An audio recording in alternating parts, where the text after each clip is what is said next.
មួយថ្ងៃនិងថ្ងៃមួយតើទស្សនៈនេះមានអត្ថន័យបែបណាសម្រាប់បងប្អូនទាំងអស់គ្នា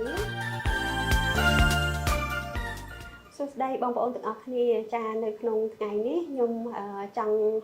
ចែករំលែកក៏ដូចជាពិភាក្សាជាមួយបងប្អូនទាំងអស់គ្នានៅទស្សនៈមួយតាក់ទងទៅនឹងមួយថ្ងៃនិងថ្ងៃមួយចាអញ្ចឹងបងប្អូនទាំងអស់គ្នាឥឡូវយើងអាចជជែកឬក៏ពិភាក្សាតាក់ទងទៅនឹងបរិបទនៃការចិញ្ចឹមហើយនឹងអប់រំកូនមួយថ្ងៃនៅក្នុងពេលនេះដែលយើងនិយាយចាថ្ងៃនេះគឺយើងរាប់ថាមួយថ្ងៃថ្ងៃស្អែកក៏មួយថ្ងៃថ្ងៃខាងស្អែកក៏មួយថ្ងៃមែនទេចាអញ្ចឹងនៅក្នុងបរិបទមួយថ្ងៃកន្លែងនេះគឺចង់សំដៅទៅលើថាយើងអនុវត្តឬក៏យើងធ្វើមួយថ្ងៃបូកមួយថ្ងៃបូកមួយថ្ងៃមានន័យថាជារៀងរាល់ថ្ងៃដើម្បីឲ្យយើងបានលទ្ធផលដែលយើងសង្ឃឹមទុកនោះនៅថ្ងៃណាមួយ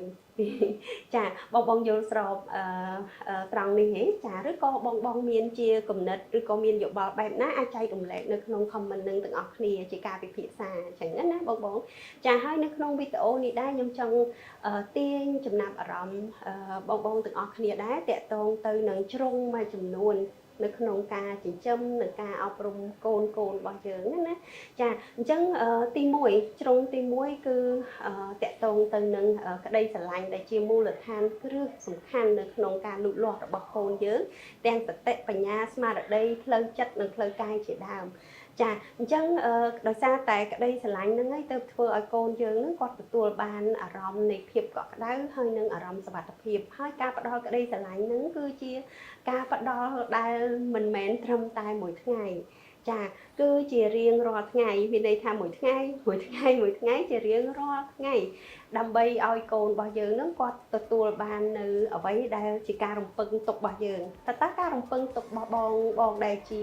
មេដាបិតាដែលយើងផ្ដល់អីស្រឡាញ់ឲ្យកូននោះជាអ្វីបងទាំងអស់គ្នាខ្ញុំជឿថាយើងមានការរំពឹងទុកដូចគ្នាគឺយើងចង់បានធនធានមនុស្សដ៏ល្អមួយ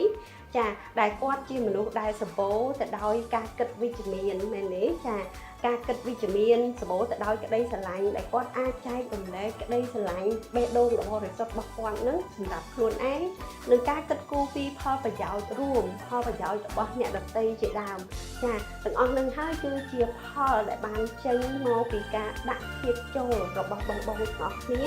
នៅលើជ្រុងមួយនៃក្តីស្រឡាញ់ហើយជាមូលដ្ឋានគ្រឹះនៃជីវិតសម្រាប់ក្មេង